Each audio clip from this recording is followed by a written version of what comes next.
Happy Friday, I guess, out there, Saskatchewan. Jeez. What are we dealing with weather-wise here? It's sunny in downtown Regina, but it's been a day. We're here for the next 3 hours in the Sports Cage. Guests are going to bounce in and out, be joined. Coulson is on the other side of the board, making sure we're keeping it between the ditches on our end. It is for... You like that one, Coulson? You know what it's like out there. You drove today. Nelson Homes, our sponsor. I've seen so many videos. On Friday, supplying home packages and RTNs for over 65 years. All of our guests are going to join us on that Western Pizza guest hotline. I know we're doing Western Pizza tonight as a family. The wife's like, not cooking. Pizza's pre-ordered already. I have to make sure I'm out of here on time to pick it up. Yeah, I think we got the little lasagna pizza dry rib deal. So all of our guests join us on the Western Pizza guest hotline. We'll make you hungry for the next 3 hours anyway. You want to participate? You're allowed to. Please do. Today we'll take calls. If you want to call, please call. We always take calls, but I'm telling you, if you want to call today, you want to talk about the CFL Winter Meetings, because I know a lot of you are passionate about that. We've had some good text messages. We've had some good interaction over the last week. 936-6262. You can text that number as well. You want to call, go ahead. Toll free, also 1-866-767-0620. Caller of the day, SportsCage hat or Rider Toque. How about that? To bait you in today.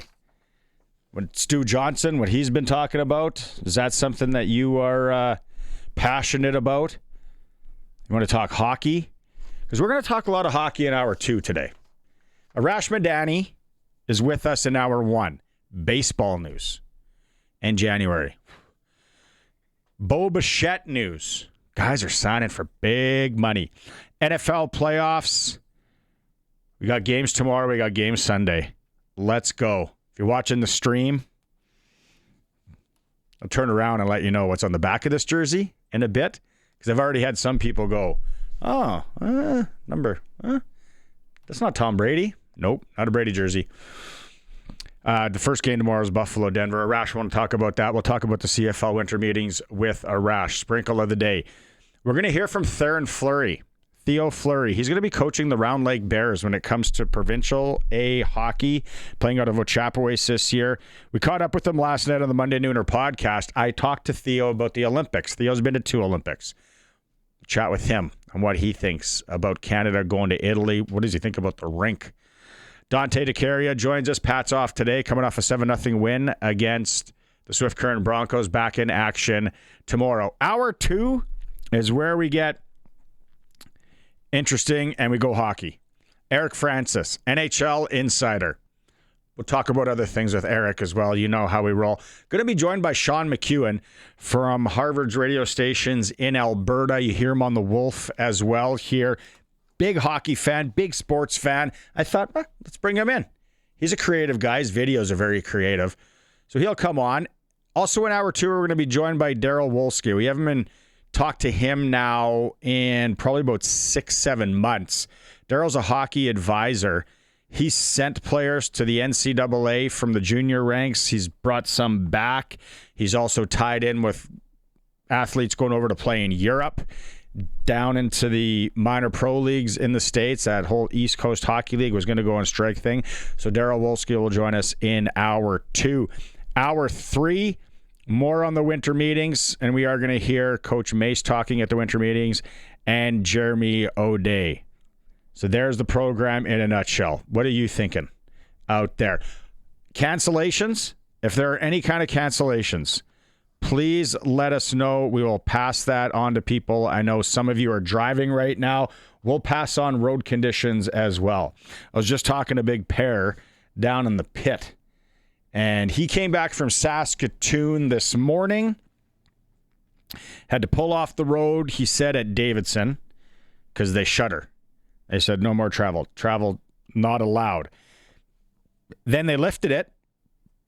Travel not recommended, but you can still go. And then he said he hit around Bethune, and it's just because of the wind and the visibility, he had to pull over. So let us know out there anything we should pass on weather-wise. It was nasty, and it is nasty because the wind, we got snow buildup on intersections. I'm sure there's highways where you have the highways and you drive between the trees or the shelter belts on either side or whatever you want to call them, and then it builds up there. So you're flying down the highway, 100, 120, whatever you're going, and then you hit one of those situations, and it's like, whoa, whoa, whoa, whoa. Then I got to thinking, Colson, I don't know about you. You're a lot younger. Back in the day, like I'm talking the 80s, when I, Atom hockey and whatnot, we were going to tournaments. And I remember there's no winter tires. There's a lot of rear-wheel drive vehicles. And you sat there and you were hopefully had the seatbelt on. The back of we had a station wagon. We rolled this big station wagon. There was a lot of meat in front. So I think we would have gotten an accident. We could have been, a little bit meaty there. We could have taken. But I remember it was Peggy Wiggins, Jason Wiggins' mom. She hit the ditch in her little blue, whatever it was, right before Dundurn, Saskatchewan, because we're coming from Saskatoon. No winter tires. I think it was rear-wheel drive car. Hit that ditch. That sticks in my brain. I'm like, what were we doing? Driving for an exhibition hockey game out wherever. I know there's some people that were going to Saskatoon today for a tournament. If they didn't leave yesterday early enough, then they were in that predicament where hockey parents, we've all been in that predicament where you go, all right, what are we going to do? It happens, I feel, all the time when we have to go to Winnipeg for a tournament. Whether it's spring, whether it's winter, it doesn't matter. I told the story on the SportsCage before. My boy Robbie, he drove the one time, and it was basically from Regina to Winnipeg, white knuckle. White knuckle. Semis pulling over, semis jackknife. We're going. It's a kids' hockey tournament. For some reason, we got to go. We are crazy. We get to the Viscount Gort in Winnipeg. Robbie undoes a seatbelt, shuts the vehicle off, sat there. I equated it to Sully Sullenberger after he landed on the Hudson. The stress and what he went through. So I had to go get him a beverage. I remember that. There's also a Greg from Piffle's podcast. They're at a big cheer event in Edmonton. So they left yesterday. Yep. Bunch of the families weren't going to leave till today. Now what do you do? Are you going to make it now? Well, I don't know how cheer works. What's the delay situation? Good question. Can you ask for a redo, a later tea time, so to speak? Can we play later? Can we perform later? Because my niece is on the same team as his daughter, so they're up there too. It's the family that I'm married into now, so I'm not super familiar with cheer yet, but the few events that I've been to, they have it dialed in time-wise, so I don't know any idea how they would reschedule that. But yeah, the weather yesterday was reminding me, I think it was in 21, we had it felt like every 2 weeks we had a snow blizzard with blowing snow that year. And for whatever reason, every single time we had one of those storms, I was driving back home from PA or Saskatoon or North Battleford for work in a rear-wheel drive cargo van that was sometimes full of equipment, but if it was only half full, I had no weight in the back and no cruise control. No. So cruise control is a luxury these days, but if I'm having to drive 4 hours, it's kind of nice to have. There's yeah, rear-wheel drive, anything. That's supposed to be.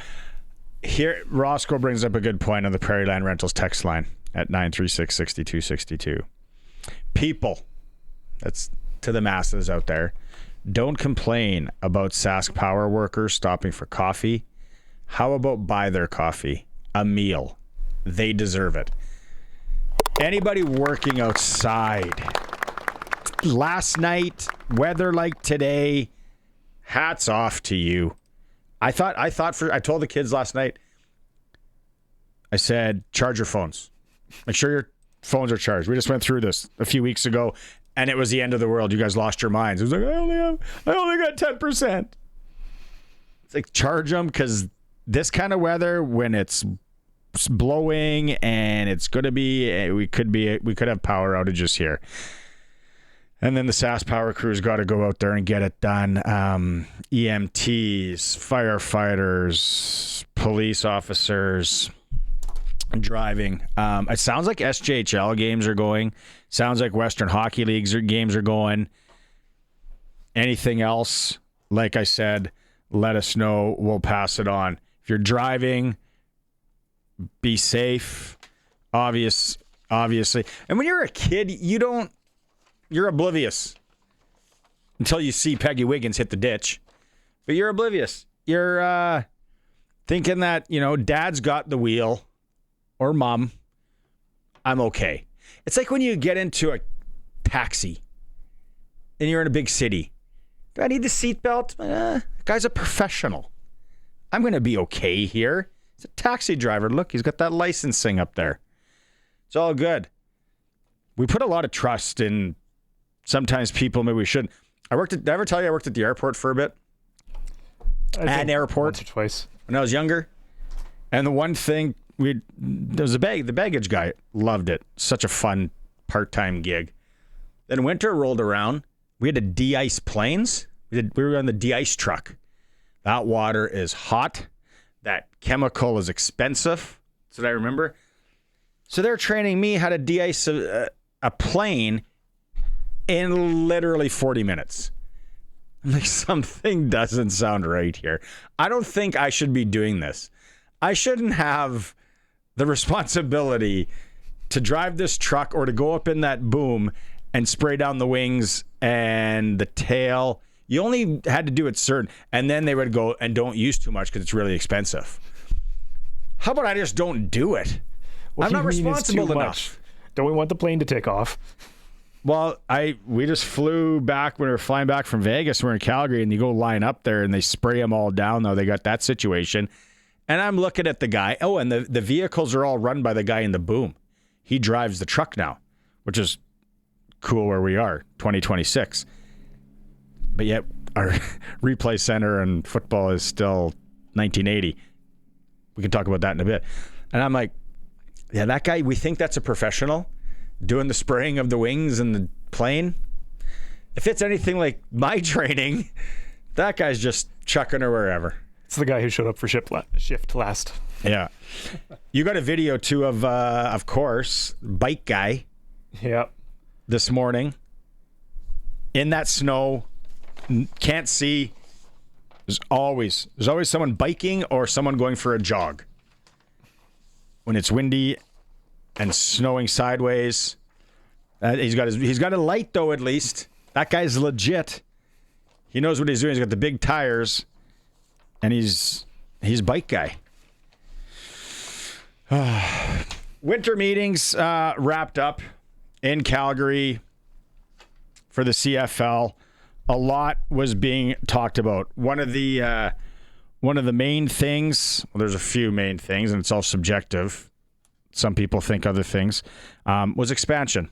We've talked about it a lot on the show this week. People have been messaging in, Prairie Land Rentals text line at 936-6262, letting us know what they think. Yesterday it was Kim from Kelowna that said, well, you're partially right on the CFL probably not working in Kelowna, but then there's the fans, the diehards like me that moved out here from Saskatchewan.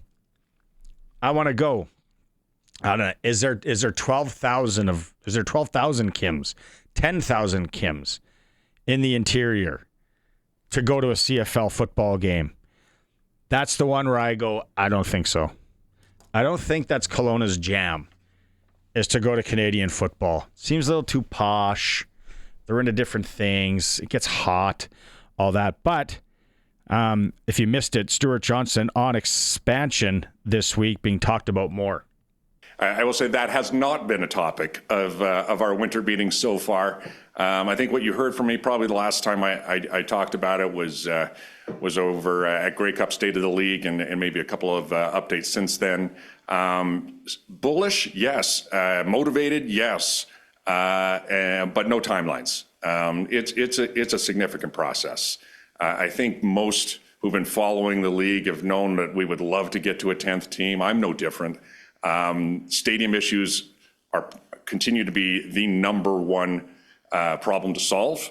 I think there are a couple of areas across the country where there's some opportunity. We certainly continue to receive a significant amount of inbound interest from individuals who are interested in being a part of our league. We'll continue to have those conversations, and I'll certainly update you as soon as I can. I want to know the individuals that want to be a part of the league. And are we to jump to the conclusion that those are Canadians? It could be from another country, then they're not moving the team. They have an idea to put it somewhere here as well. But he talks about there's no timeline, and then he kind of comes back with 2030. Play that one, Colson. I will put 2030. I would love to see a 10th team join us by 2030. I think that's a great date to focus on. Bullish, isn't it? We're in 2026. I know a lot of us still think it's like, well, yeah, is that 2022? We still got 8 years. No, it's 2026. That's like 4 years, just 3 years away. They talked about football operations cap, the TV rights, how that's coming down, and they're still talking about that. And then another big one is the decision or the recommendation, Colson number 13, not to change the timing rules in the final 3 minutes of a game. There was a lot of consistency in the philosophy of no lead is safe. And that was across the board. And certainly that was our intention coming in as well. So as we thought about opportunities to ensure that philosophy is upheld, we did think of hybrid models or different models just to make sure that could happen, including keeping a 35-second automatic clock consistent. When we came back to it, we decided for the 3 minutes, a very specific and unique 3 minutes in the CFL, that keeping what we are doing now, but perhaps adding a layer of urgency onto our officials to blow plays in faster and get more plays in the last 3 minutes. That's where we landed after that discussion. I think most of you this week are hoping that's the case, that we stay there. So taking your comments, we'll read some of these text messages coming out of the Prairie Land Rentals text line, 936-6262. Don't forget, the Winter Classic is coming up for the Saskatchewan Rough Rider Foundation, January 31st at Merlis Belcher Place up in Saskatoon. It's Team Getzlaff versus Team Lawther. We talked to Brett Lawther yesterday, had some fun. Also, the Rider Foundation is doing a winter breakaway 50-50. The guaranteed payout on this bad boy, $50,000. Also, a hot tub up for grabs, an all-inclusive Mexican vacation, flights to Cancun, or you can take $6,000 cash. That's one of the bonus prizes. And then the early bird prize, how about a little baseball and hockey in Toronto? A Leafs game and a Blue Jays season opener. Round trip flights to Toronto, 4 nights in a downtown hotel, 2 tickets to the Rangers and Leafs, March 25th, and then 2 tickets to the Blue Jays and Athletics game, March 27th. You can take $7,000 cash if you don't want that. So you got the $50,000 guarantee, you got the hot tub thing, you got the Mexican vacation, and the early bird of the Leafs Blue Jays game. Riders5050.ca if you want to take advantage of it, and if you want to look up more, maybe get tickets to the Winter Classic coming up January 31st. You can find all the information at riderville.com/Winter Classic. It's a Sports Cage. We're going to go to break here, and we come back. Arash Madani will join us. We'll talk baseball, we'll talk NFL, we'll talk CFL, and a whole lot more. We're streaming through our YouTube channel at sportscage.com and on the home of sports in Saskatchewan, 620 CKRM.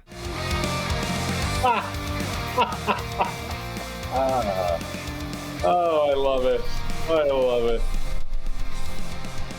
I'm just showing Arash my jersey. If you're watching on the stream, you know who it is now. Some guy, a couple people on the chat had the right guess.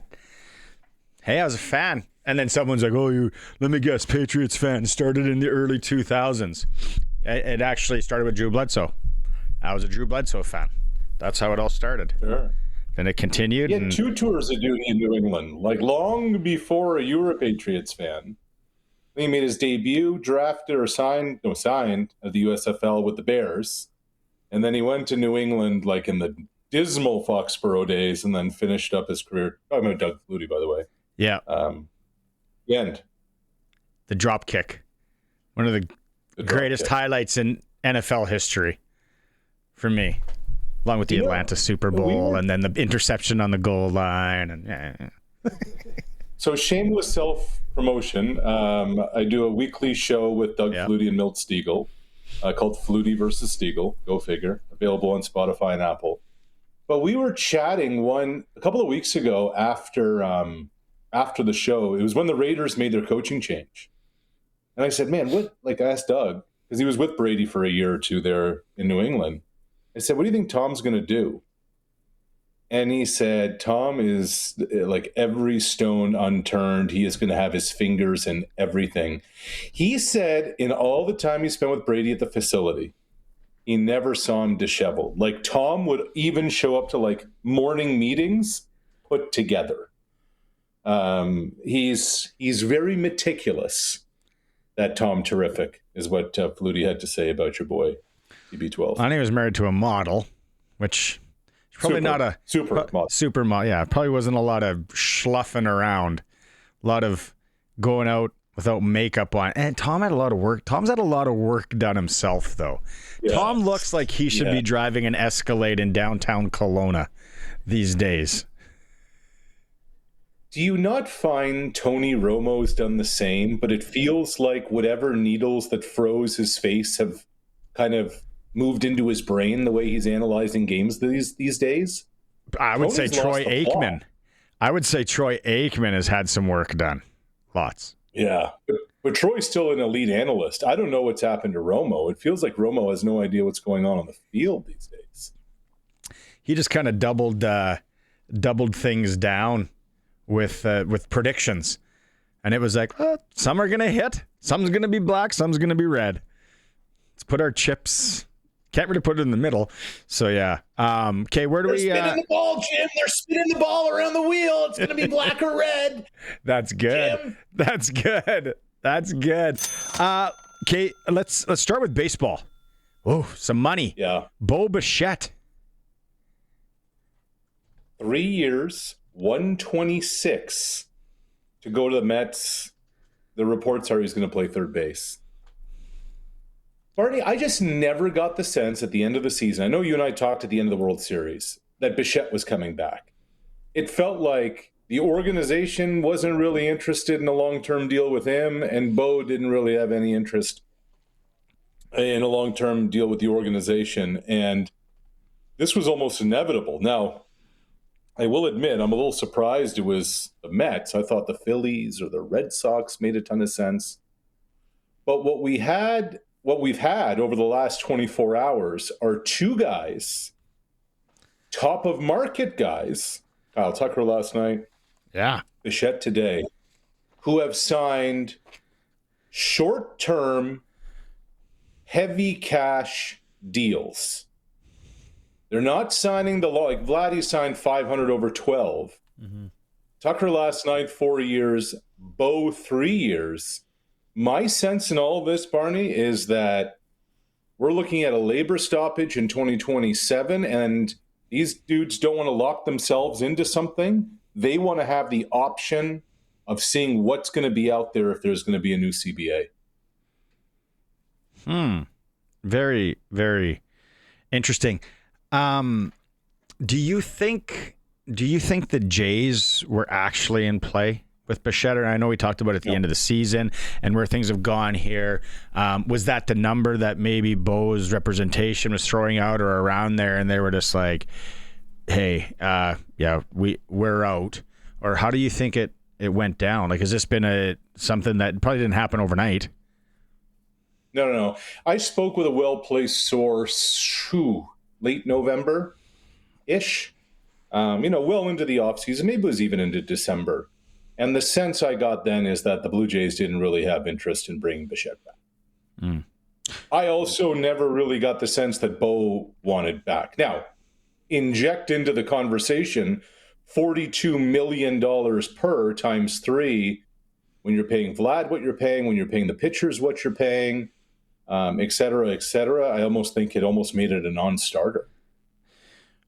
So when you talk labor stoppage in baseball, what are we talking at as far as odds on this maybe happening and when?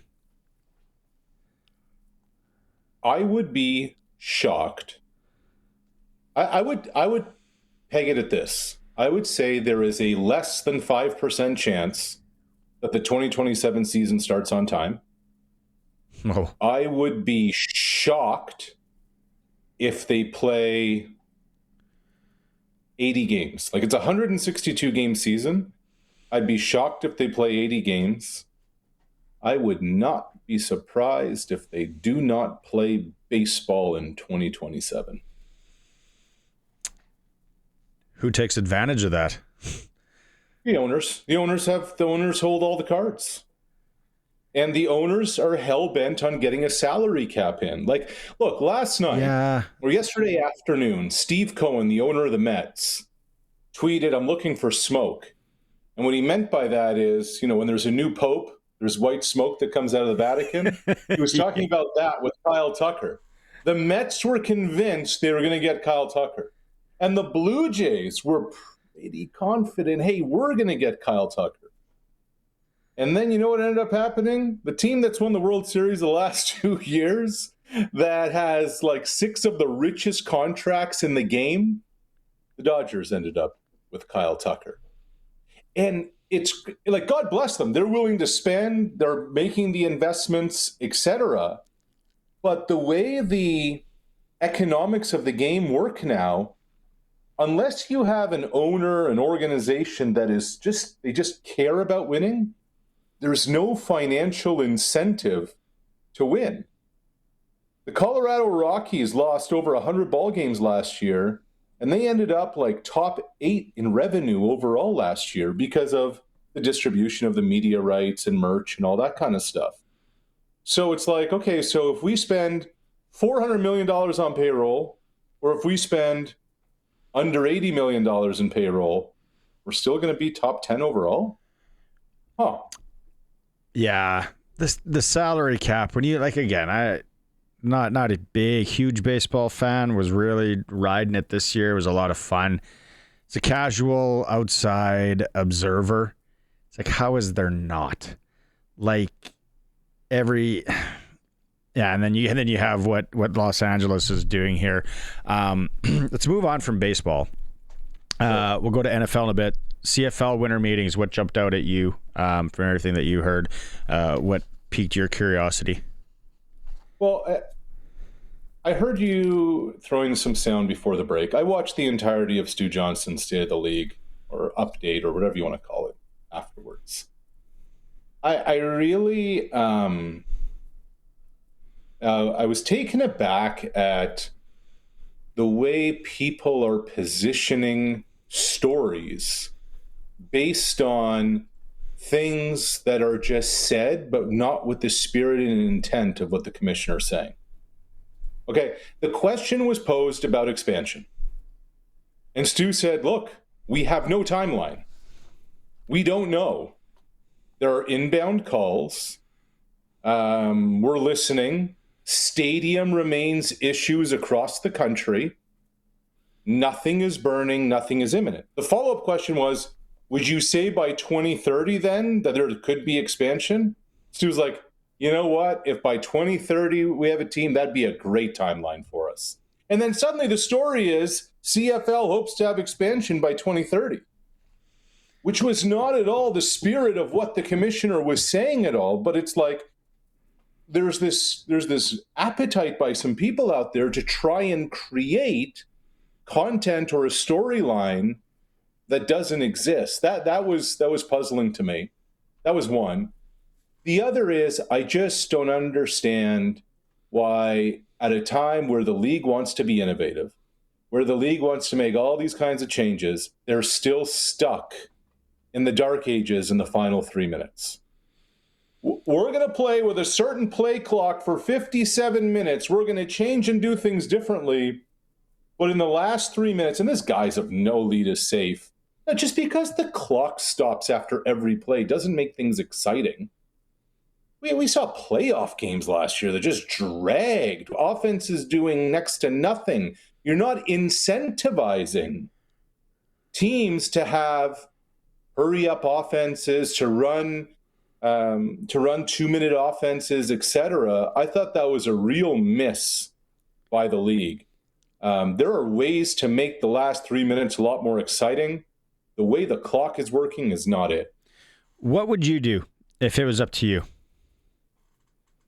With the final 3 minutes? Yeah. I would run it the exact same way the first 57 minutes go. No, but here's what I would do. I would give every team an extra timeout per half. Because then it becomes strategic.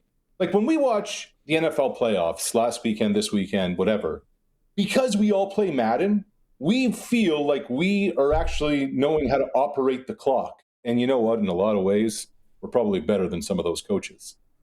Legitimately. Stopping the clock after every play and then having it whistled in, etc. Give them timeouts, and then let's go watch that unfold. Let's get the teams running up to the line. Let's get guys out of bounds. Let's make this. That's exciting football. That's the way I would do it. Timeout strategy matters. I don't mind the extra timeouts. What? The one thing that I'm starting to think, why are we hung up on 3 minutes? Yeah. Right? Just the 3 minute warning, yeah. You know, and don't shoot me, don't come at me here. I'm just saying, it's like 3 minutes. Okay, then maybe do we move that to 2-ish? I have no problem. Yeah, I have no problem with the 3. But I just, somewhere along the way, we have to understand that there's a difference between entertainment and a close final score. So I'm to be honest with you, I'm all of possessions. Yeah, I'm all about listening to this. I do not want it like the NFL. I want somehow, some way, and I'm trying to figure it out in my brain. I want like somewhere in the middle, like a hybrid. So it does drag at times, you know, but are we sacrificing or are we gaining something somewhere else with how our game finishes? I don't know. The one thing that I'm really, and we had a few text messages here just in the last little bit here, is how many people actually think the game drags. I knew that there were some people that were on that boat. I didn't think it was a big of a deal as it is. So they're looking at it. That's great. I don't want the kneel down thing. I just find, you know, it's like, okay, well, and especially if you got a sprinkle in play, that's another reason the CFL is just awesome. It's like, no, you guys leave. There's still 2 minutes here left, and I'm still in play with this ticket. But that's excitement to me, and to each their own. The Olympic talk, they talked about that. You know where I stand there. A, we got to qualify, and B, I am ultra, curious on who tries out, who can play the game, and who maybe they would take. Like, I think I told you, I asked Tavon Campbell, and he was like, it's like no one ever asked him the question. And I'm like, would you consider? So they want to play through, like the appetite was that they want to play through the Olympics. I think that's a mistake. On two fronts. I think it's a mistake on the football front because you're going to be taking a few quality players away from their team, and that changes the competitive balance. Like, look, I don't think we're telling tales out of school here when we predict that Team Canada will probably want Nathan Rourke as its quarterback. That removes Nathan Rourke from 4-ish weeks, at least, with training camps, etc., from the BC Lions. Now, the other thing, Barney, is why, it's not just the Olympics. In 2028, it's the LA Olympics, which means for the first time in a long time, it's a favorable time zone for North America as a TV streaming property. Why do you want to go head-to-head with both the Blue Jays and the Olympics when it comes to trying to get eyeballs? It's already hard enough in a competitive entertainment market and a competitive entertainment environment. I would almost give the guys an Olympic break, just like hockey's doing, and just say, hey, there's a 2-week, 2-week Olympic break, your bye week, and then come back. That's the way I would approach it from a business standpoint, from an entertainment standpoint, and from a competitive balanced football standpoint. I'm listening. I don't mind that. We'll see where it goes. Okay, let's go. We got about 3-ish minutes, almost 4. NFL. Nico, let's start with the Patriots game. I don't think sure. I think we're in one. I hate saying I'm not part of the team. I'm not getting my ankles taped Sunday. I'm not there. I'll be driving in these snow drifts outside here. I think the Patriots are in tough. Houston's defense is good. I think the Patriots are going to push Houston in areas that they haven't been pushed in. My X factor in this game, even though Nico Collins is now out for Houston, my X factor, Drake May, will he run? Will he give them that wrinkle? Which he can. I was listening to RG3 today, something like that. And yesterday on McAfee? On Dan Patrick. Yeah. And that's what he talked about. He said, look, and remember last week we were talking, I said, don't worry about the Chargers. The Patriots pass rush is going to exploit their 2 tackles missing. That's going to be a problem. Houston's pass rush is now going to do the same to New England's offensive line. Yep. And one thing RG3 talked about, he said, look, when you come into the huddle and you start calling these plays, the offensive line sometimes look at you and be like, man, what are you talking about? We can't hold up with these guys. He said, as a quarterback, if you take off running, suddenly that gives a little bit of a boost to these guys. The Patriots want to grind that Houston defense for the first 2.5, 3 quarters. They want that Houston defense to be exhausted by the time the fourth quarter rolls around. That gives them a better chance to win. I'm not buying CJ Stroud right now. Without Nico Collins, that's going to be a problem. But 3 and outs, short drive punt, that's not the ticket, even if it's going to be a low-scoring game. Just grind that Texans defense, and however it takes, and if it means Drake May running around, so be it. Roll with it. Screen game. Love sure. The screen game. Let's throw in a bunch of screens. I think, personally, looking at Sports Select, not that this is Sprinkle of the Day, but could almost be in there, it's one of the lines that doesn't make any sense to me. I think Denver wins by way. I'm going to the credit union. Both farms, let's roll Denver -1.5. You know what's amazing, Barney? We started this week with Denver as a 1.5 dog. That line has flipped 3 points.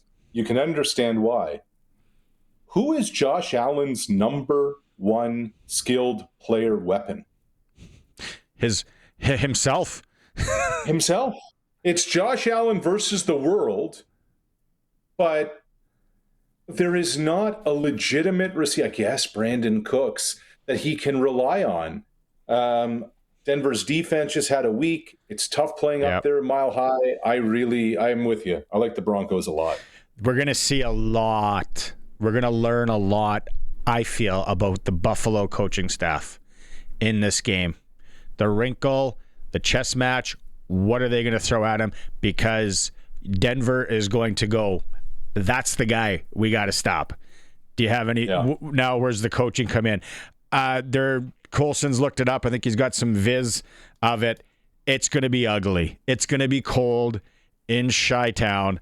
The Bears and Rams. Los Angeles is a 4-point favorite. Look at this. Look at this. If you're not watching the stream, it looks like Regina this morning. The snow is sideways. Yabba do. I will say this. Matt Stafford did play in the NFC North for a long time. He, with all those years in Detroit. So he's gone into Chicago. He's gone into Green Bay. I think it's as much of a competitive disadvantage for the Bears as it is the Rams. Like the Bears are practicing indoors.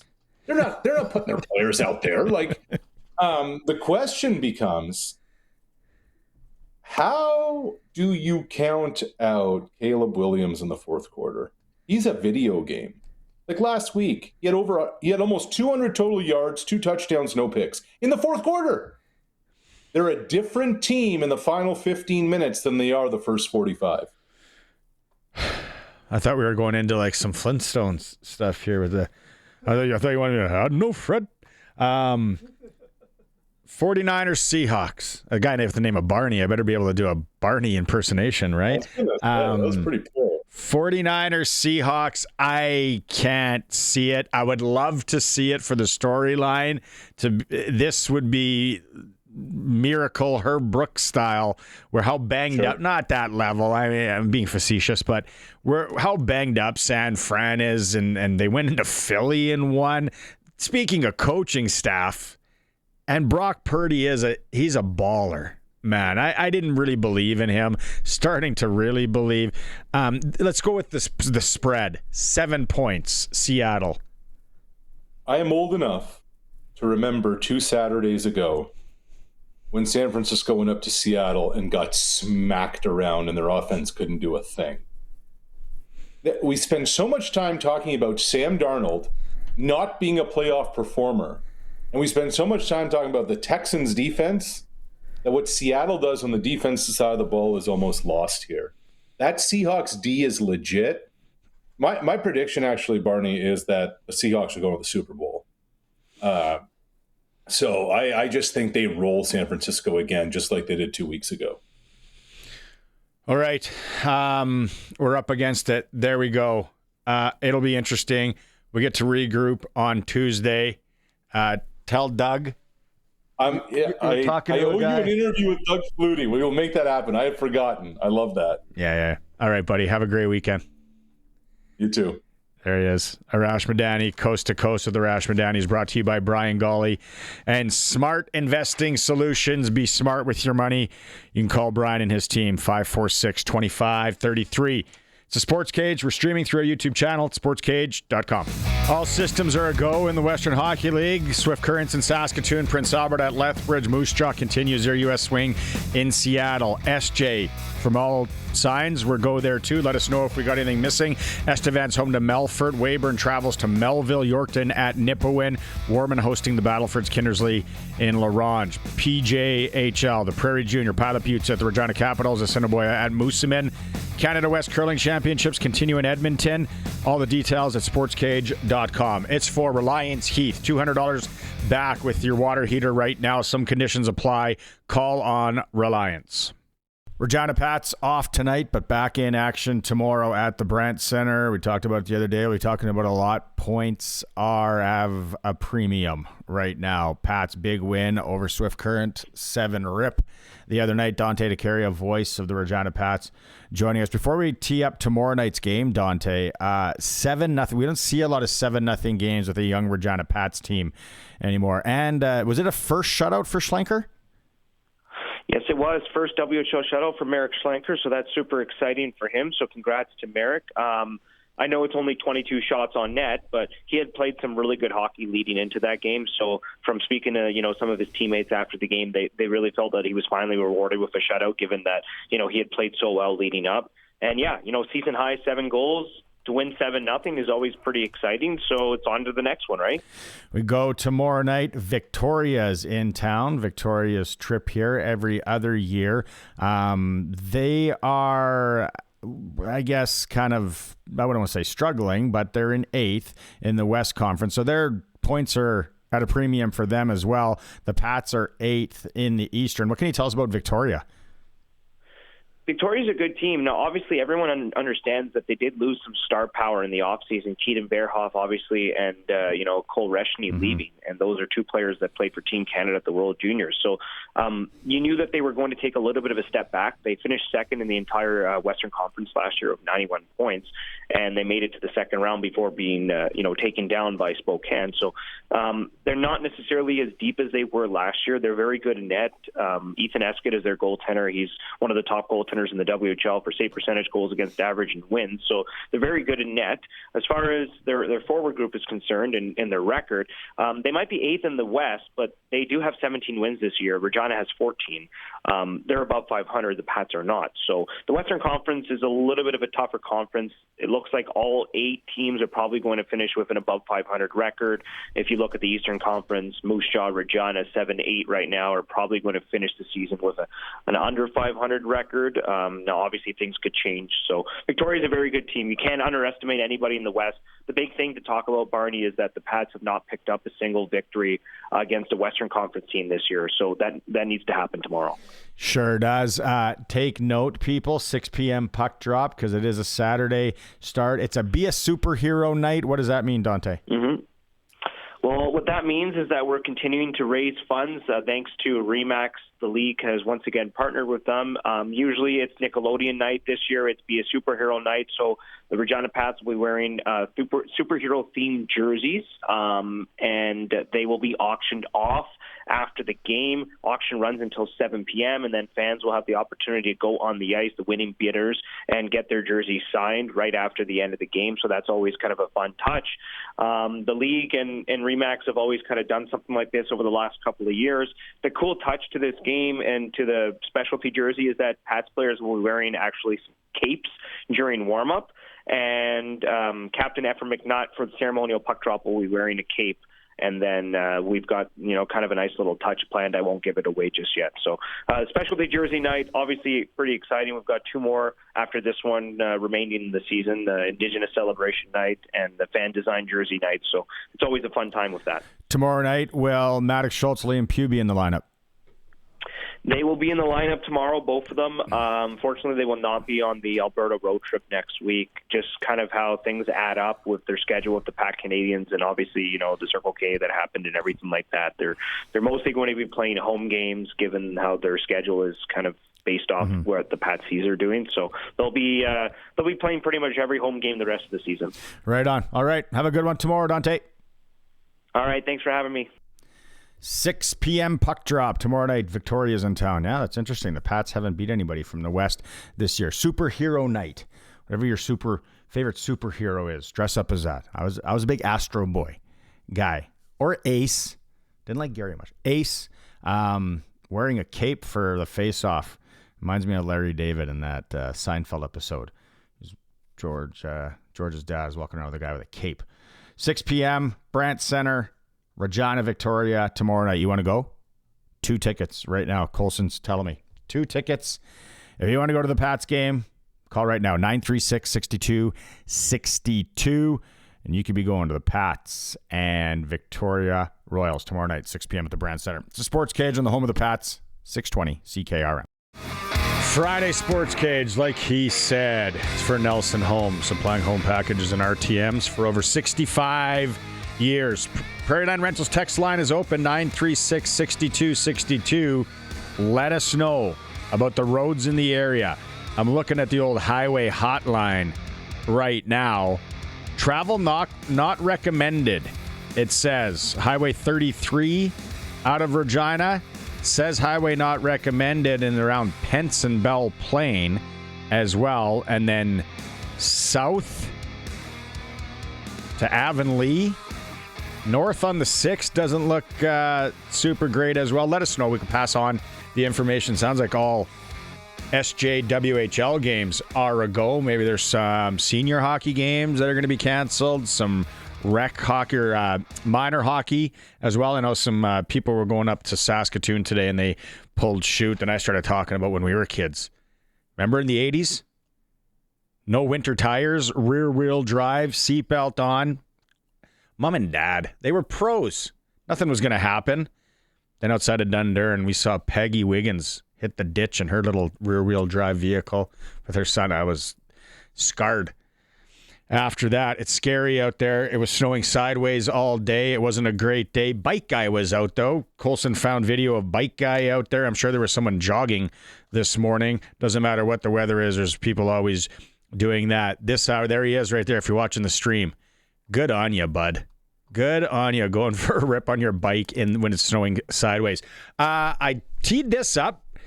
First time in the Sports Cage, bringing him in for the next hour. We're talking hockey.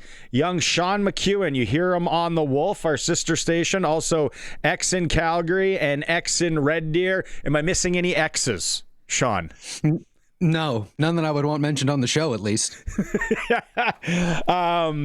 You're originally from Ontario, Oshawa. Yep. That's correct. I don't know what the weather's like there, but it's Canada. It's not like you grew up in Punta Cana.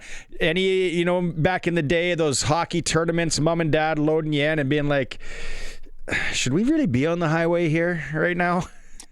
Yeah, quite a bit. Me and my brother both played hockey, and I specifically played on for 2 or 3 years just to a tournament team. So we played like 6 or 7 tournaments every single year. So every weekend, the parents were loading up the minivan. We were stopping at McDonald's, getting breakfast. Yeah, the old the good apple juice with the tin lid on top of it. Tin lid. Yeah, hitting the road and then just going. And I don't know if we ever missed a tournament. I did get a ride one time with somebody whose dad didn't listen to anything in the car, and it was a 2-hour drive, and it was just silence, which was terrible. Weirdo. Yeah, it was one of the. I remember I got in the car and I was like, I think I'm good on never. Was he a vacuum salesman by any chance? I don't remember what he did, but it was an odd choice. And I grew up in a music house, so it was weird for me. Degrassi Junior High people, those apple juices with the tins, though, those were also, as you got older, those turned, we maybe playing junior and around there, those turned into good spitters as well. Those are a good spitter. What was your go-to, though? I'm an Egg McMuffin guy. I'm still just a sausage McMuffin. If I get it, sausage McMuffin. My wife gets the chicken McMuffin, which I didn't even know was the thing that existed until she told me about it. She probably drives with listening to nothing else then too. That whole chicken muffin. I'm like, I don't know. She's weird. This will be fun for the next hour. We got a lot of hockey. We got Eric Francis coming by, and then later, advisor/agent Darryl Wolski. We're going to talk about the NCAA WHL things. A lot of kids have gone. Some have come back. A lot of questions to fire there. Colson, let's get it going with Eric Francis. Now for Inside the NHL with Eric Francis on the Sports Cage. Inside the NHL is brought to you by Sports Select. Getting in on more of the sports action you want is as easy as playing at SportsSelect.com. Simply make your picks online, generate your QR code, and lock in your bet at your local Lotto Spot retailer. Have you ever been the dad that's pulled chute, Eric, and not taking your kid to the tournament, and then you got guilted in because everyone else was going? You looked outside and be like, we shouldn't be traveling in this weather. No, it's not. That's not.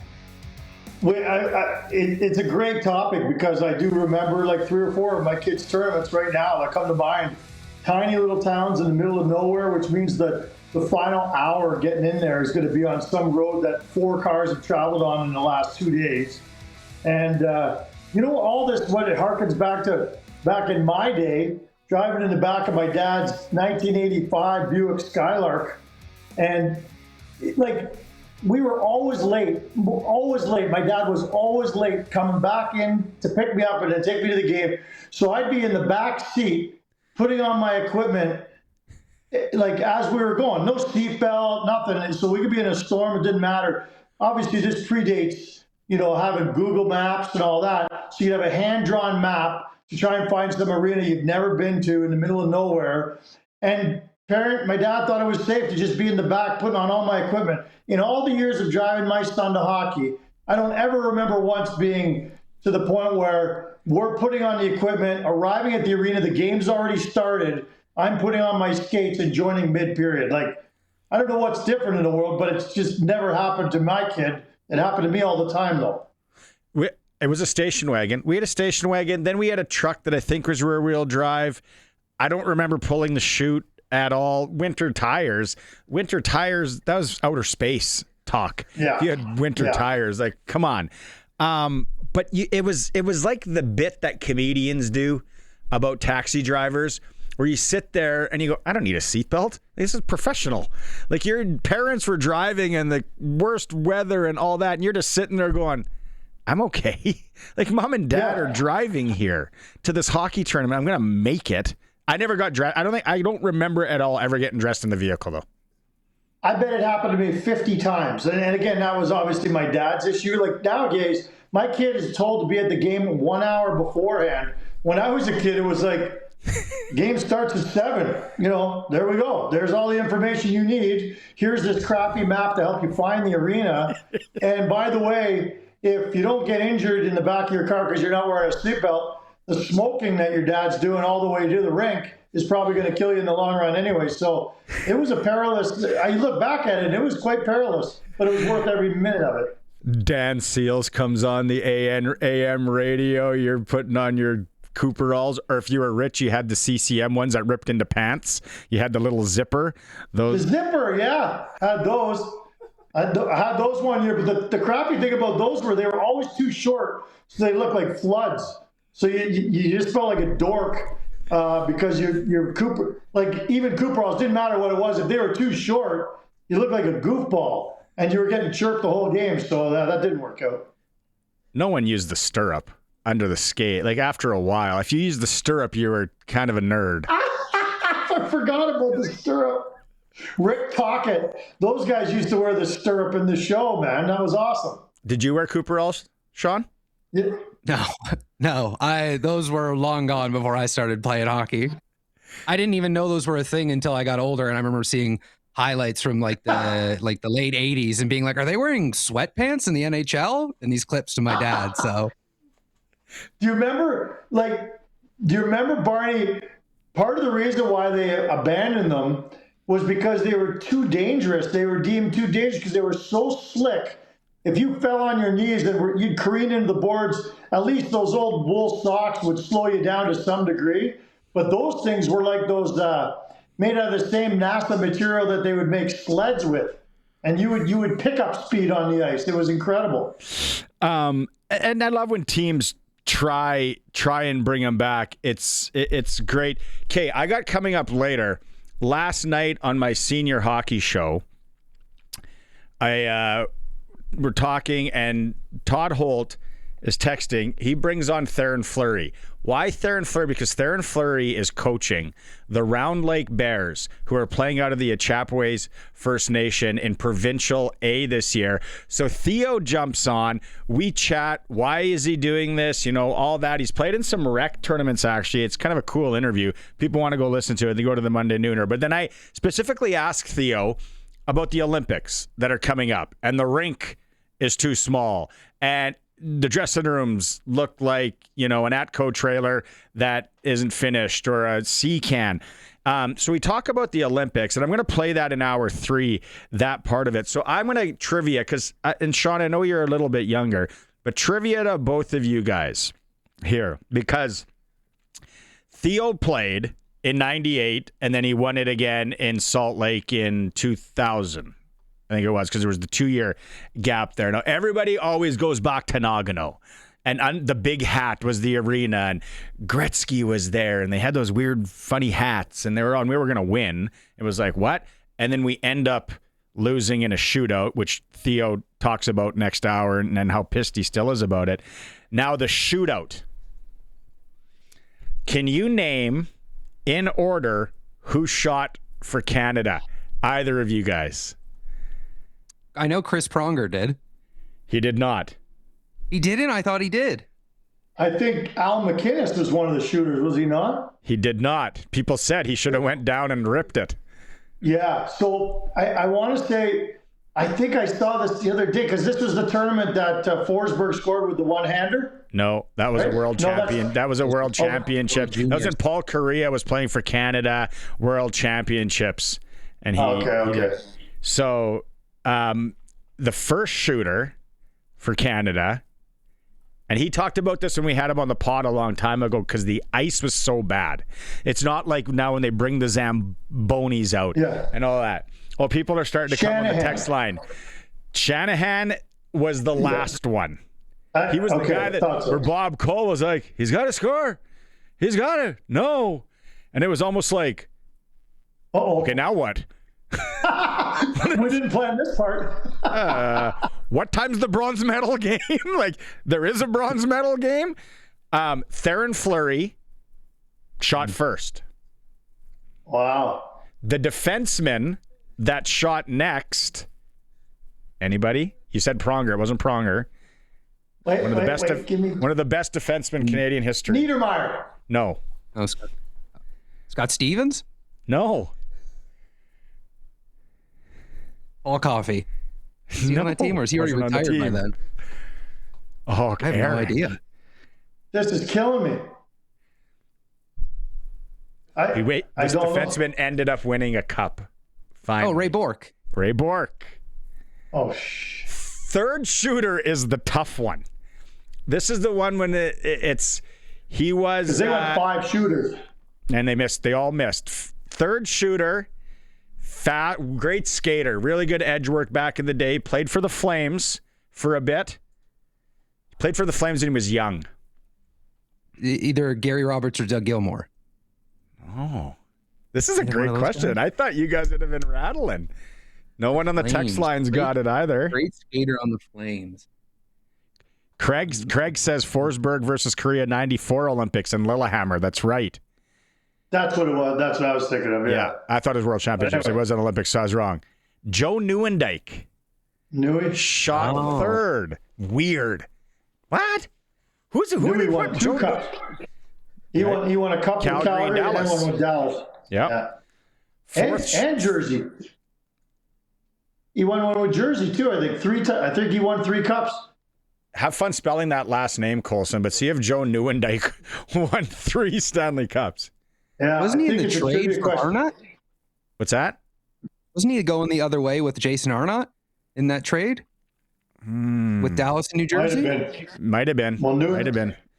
But one of the neat things about... Sorry, go ahead. Let's finish the shootout, and then we'll get into Nieuwendyk. The fourth shooter had Hasek beat. Fourth shooter, it should go in. I can't remember exactly the move, but he had him beat because Hasek just flopped down. The big E. Oshawa. Lindros. Come on. Lindros. Yeah. Lindros. And then Shanahan was he's got to score. And he didn't. Bonus points. Since you guys are both at 0, bonus points. If you can tell me only one Czech Republic player scored. And it was the first shooter. Robert Reichel. Oh. The only one that scored. Oh, that was right? Oh, yeah. Nice. Another Flame. Yeah. Did he? Oh, yeah, he did. He did twirl. Speaking of the Flames, was it like a last minute? Was it up to the last minute that Rasmus Andersson was playing yesterday? No, I don't think it got to that point. I mean, I do think they debate daily now as things get closer and closer and to making a deal. But, again, it all comes down to this is an organization that is trying to forever balance this year with future years. Like, they still are trying to get into the playoffs this year. And I know I think there's 7 points back as of this morning. It's damn near impossible. I think there's 6 teams ahead of them in a playoff spot, but they're still always trying to do. If you were just focused on the future, you'd sit Rasmus Andersson. You just would. you might, like a month ago maybe, I don't know, but they still continue to play him, and he still continues to play well. Got 2 games to go. He got into a fight. Like, what are you thinking if you're the GM? Like, God, these are signs from above that it's time to pull the trigger or at least sit him out because he can't help himself. Do you think now with the way that the Wings have, I don't know if it's unexpectedly, but the way they've started the year, that they've kind of, and I know Rasmus probably doesn't have like the fondest memories of Detroit. Wasn't it last year he got like hit by a car or something there, or there was like a scooter thing? So Yeah, maybe a I don't know couple if years he's ago. go there or not. But do you think maybe they've in the back of a emerged? car? Yeah, as a team that maybe he'd be willing to go to? Because a guy that I always look at that I would imagine the Flames wouldn't mind getting back in a deal would be like a Nate Danielson or something, right? He's a Red Deer kid, young center that maybe they could bring in, depending if Rasmus would be willing to go there, and I'm assuming sign an extension. That's one of the rumors that makes a lot of sense for the Flames, and I feel like if that was true, that deal would be done already. If they're offering a first rounder and Danielson, then that deal's done already. And I think Anderson has 18 no trade lists. I'm not sure Detroit's on it, but I don't ever think that that's too much of an impediment for a guy. I think you can negotiate with a player. But you're not going to get full value for him because there's no chance he's signing an extension with the Detroit Red Wings. It's just, who wants to sign in Detroit? I mean, I hate to be a jerk about it, but and I know their future's bright and all this, and they're moving in the right direction, but you get to be a free agent, this is a guy who's, I almost guarantee will be in a warm city and or like a big star-studded city, Dallas, Vegas. These are cities I picture Rasmus signing long-term. And so you don't get full value in a trade. But yeah, the Calgary, another rumor is Mason Lohrei and a first-rounder in Boston. I don't know why Boston would be pushing their chips in now. That makes no sense to me.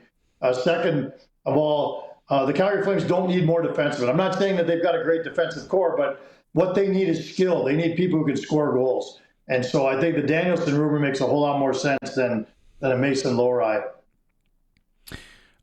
Islanders beat the Oilers last night, 1-0. I didn't watch the game, but that score jumps out at me. We don't see a lot of 1-0 hockey games in the NHL. Especially when the highest scoring player of an era is in the game and gets shut out. It ends at 19 or 20 games scoring streak. Yeah. Anyway, that was an odd one. I'm glad I didn't watch that one. Nobody wants to watch a 1-0 game. God help us all. But the Islanders are a tricky one to put your finger on. And right now they're still missing Horvat, who's been phenomenal for them all year. And so I don't know how they continue to win games with regularity, but they do. And that was a shocker last night for sure. With Sorokin, do you think that when I was growing up, there was 10, 12, premier goaltenders in the NHL, night in, night out. If your team was playing them, you were like, oh no. Being a Canadians fan, I had one of them my entire youth, which was lovely. But do you think that Sorokin is one of those few guys that just possesses that ability to just decide it doesn't matter who you are, you're not scoring tonight? Yeah, I think that the blooms off that rose to some degree. The last couple of years haven't been phenomenal for him, but I think 2-3 years ago, the book certainly on him was he could be a top 5 goalie in the league, top 5 or 10. And I think he's hung around as, right in the middle of the pack there, a guy who can play a ton of minutes, who can play a lot, and be really, really good. But at the end of the day, you can't overcome the team in front of you no matter how good you are. And they've turned that corner this year in a big, big way, led largely by Matthew Schaefer. That's one of the most transformative first overall picks we've seen in a while. And I don't think anyone really saw it coming because Schaefer was so injured for so many years and played so little hockey. I'm not really sure, people knew he could do this. I think he's helped that defense, and that's helped Sorokin too. Jets are on a 4-game heater. As a writer, and our friend who we talked about last week, Kenny Weeb, doesn't it make for a great April and a story to be like, here's where they were in January? Yeah. Or am I gas leak in the studio here? No, if they made the playoffs, I know they were in last place, like a week ago, but if they made the playoffs, nobody would consider it to be anywhere close to the shock that it was when the Blues did it and won the cup in, whatever, was it 2019 or whatever. Like, this team, it wouldn't shock anybody if they made the playoffs. Yeah, it's a huge deficit. At one point, they were 11 back, and you got to leapfrog every other team in your conference to get into that top 8. But we all know that last year they were the best team on paper in the regular season, and they had the best hockey player on the planet last year in Hellebuck. It's shocking that we're talking about them having been in last place, but it won't be shocking if they come all the way back and make it to that playoff spot. What would be unfortunate about that is Kenny Weeb and I have already started discussing golf plans in the first round, and so that would be unfortunate. But Kenny would be happy to change his plans. Not me. I'm not changing my plans. I'm golfing. He might not be, though. I was going to say with the Jets, it kind of feels like they've run into an issue that a lot of really good teams seem to have had this year, and it's that second line center, that secondary scoring just disappearing for teams. They even talk about it with Minnesota, who's been humming somewhat, but their second line center, I think right now is like Marcus Johansson or something. So it's like teams out there are looking to add centermen, and when you look at the Jets lineup, goaltender amazing, defense solid, that first line is unbelievable. But do you think that when they get to the Olympic break, they're going to take a real look and fully decide, okay, we're either going to start slowing down on the year and selling off some of the pieces that haven't really panned out and maybe get a better draft pick to inject some more youth, specifically up front with the type of talent that there is available in the top part of the draft this year? I think you just described half the teams in the National Hockey League. The course, seriously, over the course of the break, between now and the break, we got a couple weeks or 2.5 weeks or whatever it is till the Olympic break. And, I think it's the 4th where they freeze the rosters. Every single team from now till then is going to be monitoring their games every single night to see where they are, including a low-life team like the Calgary Flames. I shouldn't say low-life, lowly. Low-life is a little harsh. Lowly team like the Flames. It was a slip-up. But, even the bottom feeders are looking at it right now and saying, that didn't sound right when I said it. Who's a buyer and who's a seller? Here's a little exercise if you're a fan. Grab the list of 32 teams. Pretend you had a newspaper back in the day. You actually had a physical thing in front of you to look at the standings. Take your little marker and put an X or a check mark if they're a buyer or a seller right now. It would be amazing how many teams you're like, give me 2.5 more weeks to figure that one out. And that's exactly how a lot of the management teams are looking at it right now. They don't even know if their own team is a buyer or a seller. That used to be such a good chirp back in the day, you low life. It's not used much anymore. No. What did the Rangers do today with their fans? What are they thinking there? I love this. I wish I think more teams should do this. As a journalist, it's bad for us, but cut out the messenger and just send the message out yourself in the form of a form letter to all your season ticket holders and everyone in the entire hockey world to say, we are retooling.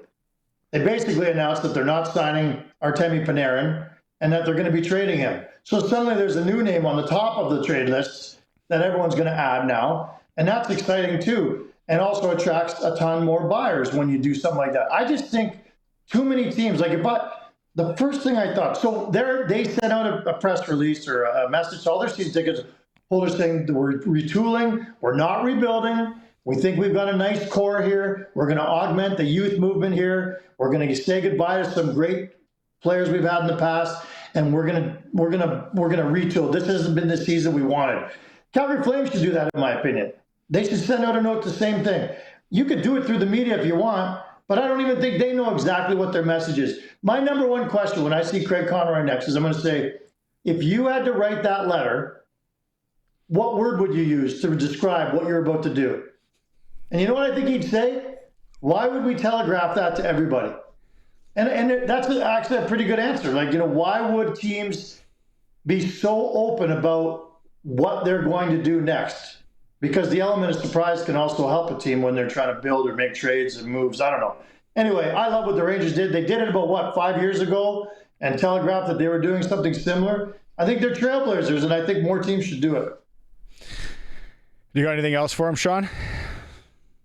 I was going to say with the Rangers, it'll be interesting to see how deep the retool is, right? Because it's an older, specifically up front, it's like an older group up front, and it feels like they all have the no moves and no trades. And like I always see Trocheck up in rumors a lot, but I know he's really close with like JT Miller, and they signed all those guys and they gave them all the no moves and all the no trades. And some of the pieces that maybe you'd look to move, like Brandon Schneider, I don't think they just spent all that money last year on Gavrikov and Brogan and all those guys. So it almost feels like a year late. Like they should have done that.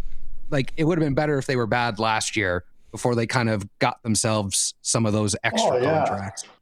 Oh, look, I agree. But this is all about what I think, again, the Calgary Flames, I think, are about to do, which is you got to roll with the punches, man. Like you can have a plan. It's, the old Mike Tyson saying, everyone's got a plan until they get punched in the mouth.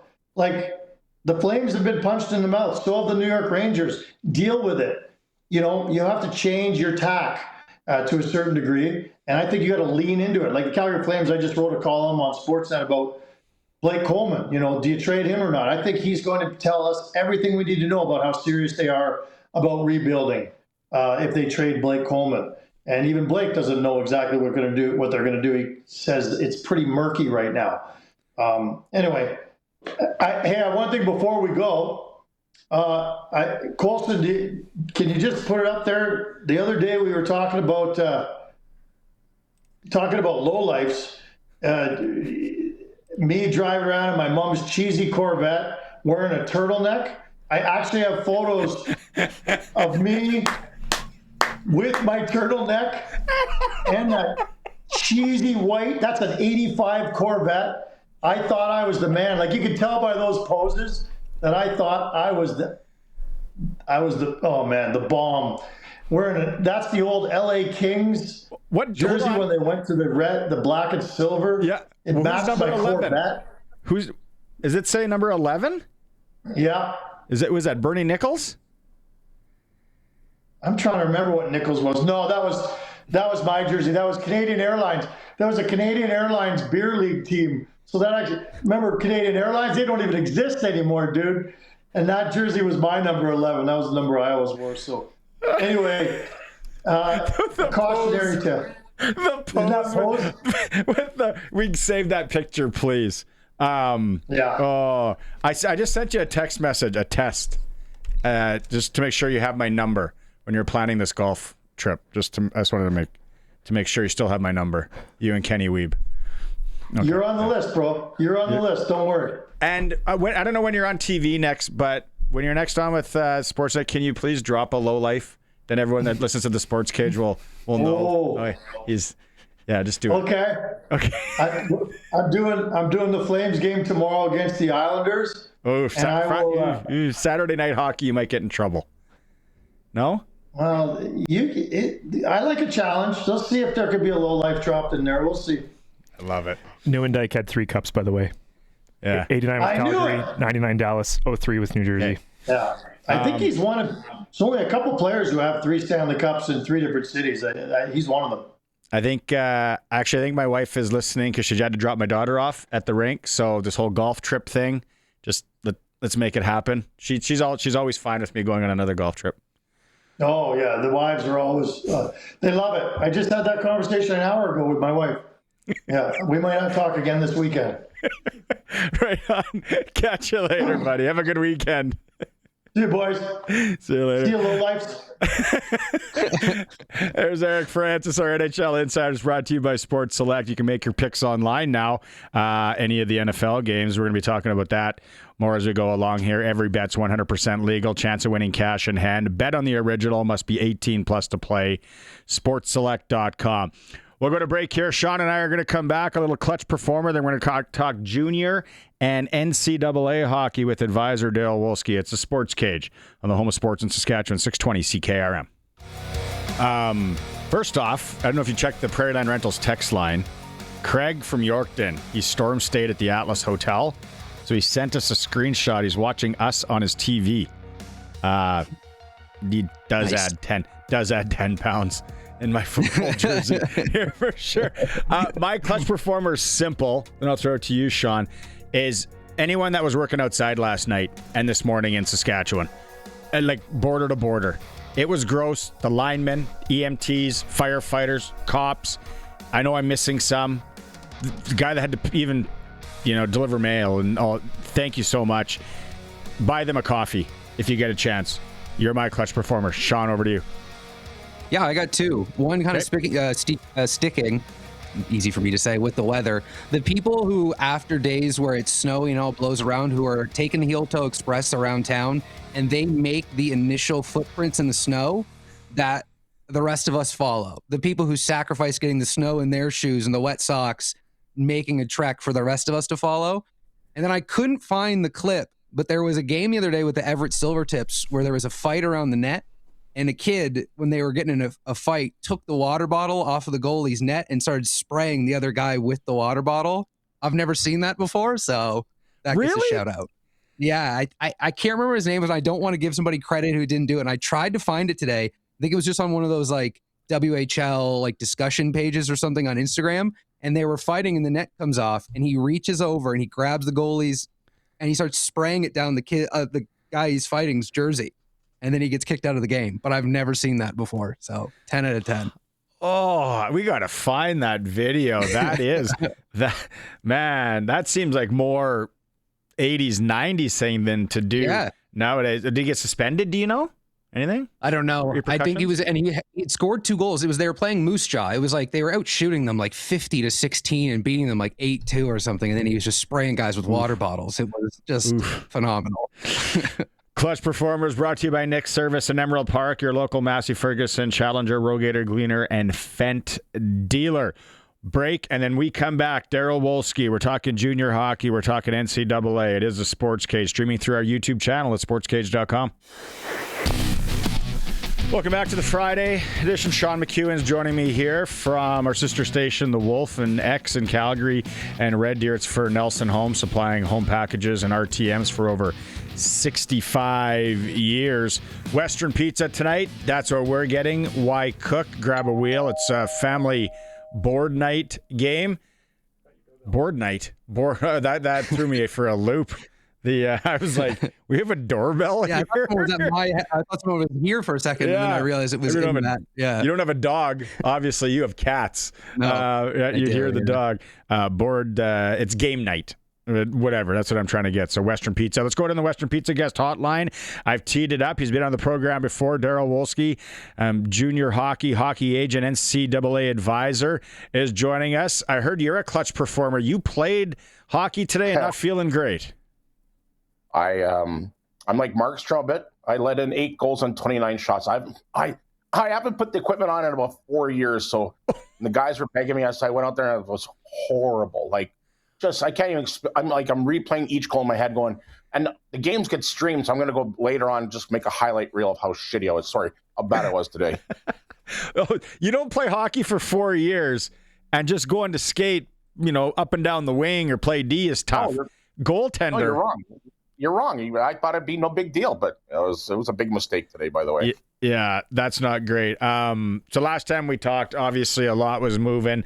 Things happened last year. It all started in Regina here with Braxton Whitehead. Now, NCAA and the athletes that made the move, let's go major, junior, but more specifically the WHL that that you've worked with, that you've heard, Darryl. How many, can you give us a ballpark, how many made the move this year to NCAA, and then how many would have come back? Hey, great question. And first of all, huge fan of yours in Yorkton. I heard you talking about Yorkton earlier on. Mike Stackhouse, a.k.a. Crack. He is a solid listener for you guys. I want to say a shout out to Stack out there. I think roughly the number, I just sent out an email to all of our clients the other day about this. I did one about Eastern Canada yesterday, oddly enough. The number in the Western Hockey League, I think, is 151. Now, there's about maybe 5 or 6 guys that couldn't handle the schooling part of it, the aspect of the school part, and they've come back to the CHL or Western Hockey League.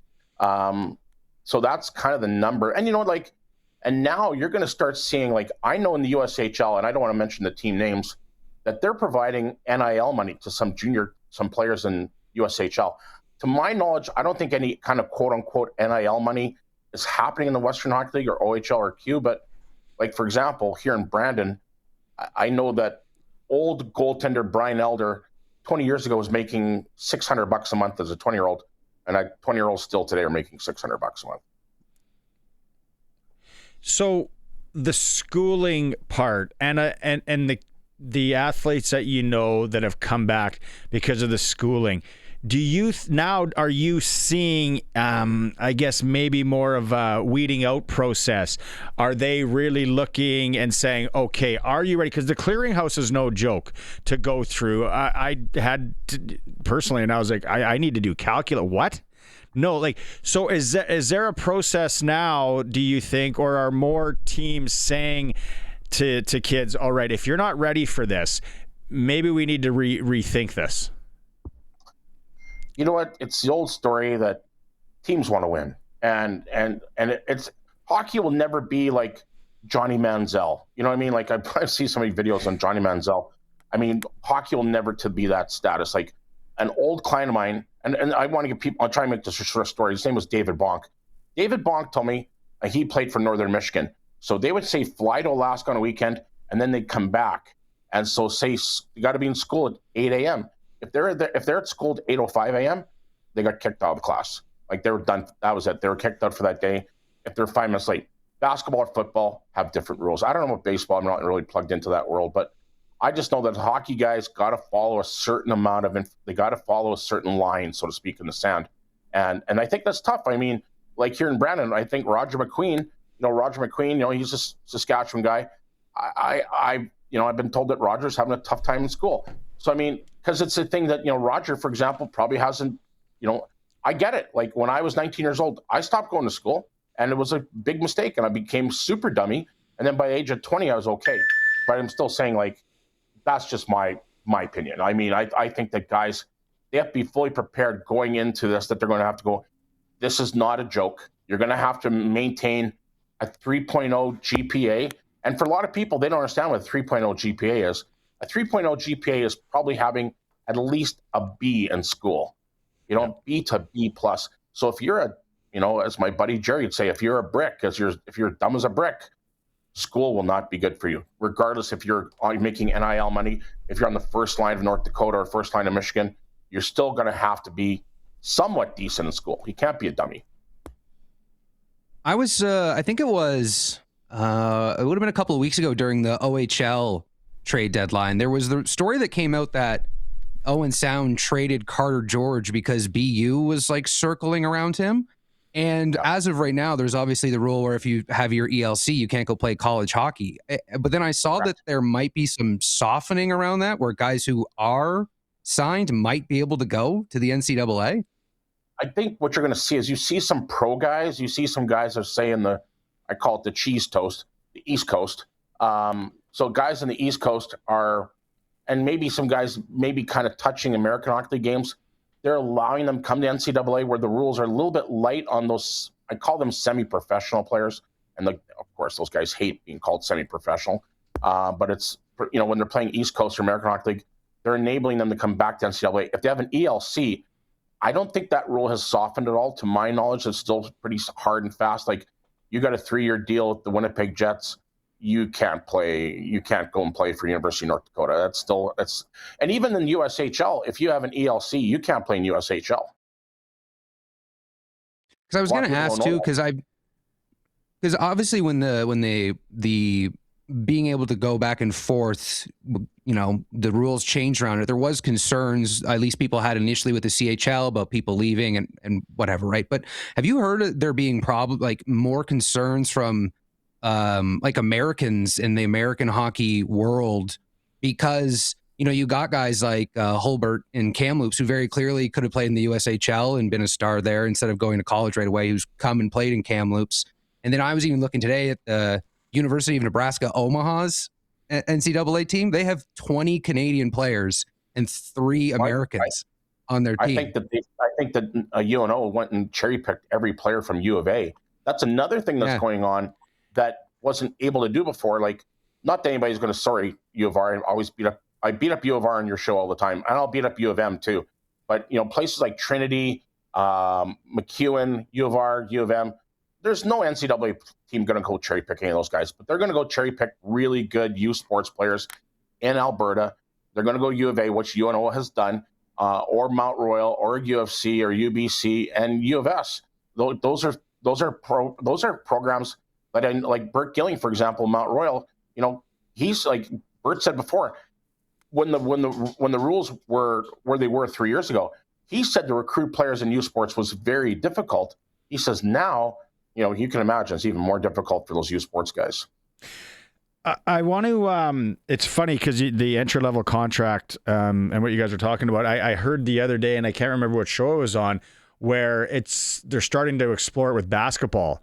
And these guys that are overplaying in Europe in these semi-pro basketball leagues, and then now the big basketball schools are bringing them, and then there's an uproar there. And I'm like, well, this is kind of the whole thing that hockey was going to deal with as well. But the question I have, and what I saw, and I was talking to Dale Durkach last week, I think, on the show around the WHL trade deadline, and I said, Dale, am I crazy, or is this whole WHL to NCAA, are we going to start to see a movement where it is the older kids?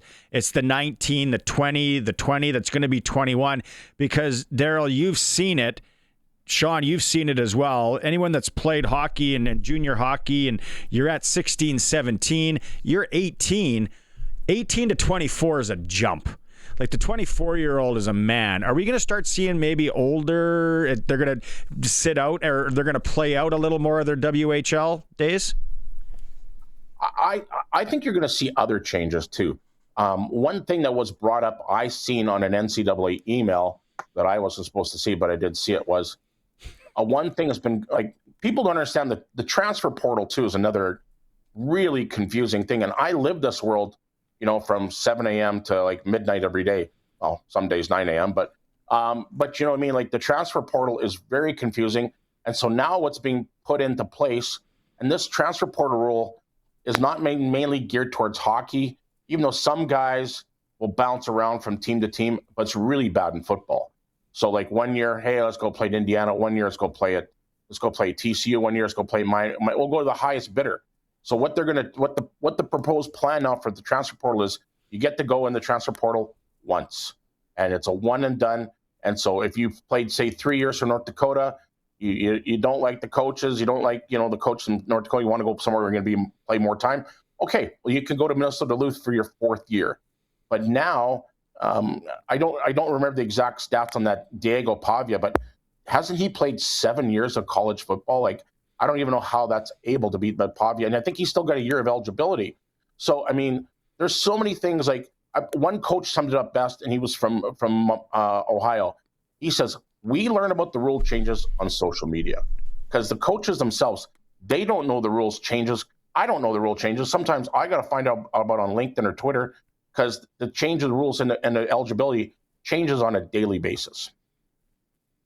Do you think, too, some of the decisions around guys going to play college hockey might, like the two examples that I think of, you mentioned Roger McEwan, but then Caden Lindstrom, is guys who had dealt with, back issues, and then going into these, these schools with the campuses and the facilities and things that they have and the money that they have access to. Do you think you could see NHL teams who maybe have players who have that sort of, lingering injury history, wanting to have them in a league where they play less games and there is a little bit more maybe availability to them, to their prospects, if they're an American-based franchise? Like, you can just swing by the University of Michigan and check in on Caden as opposed to having to make a trip to Medicine Hat?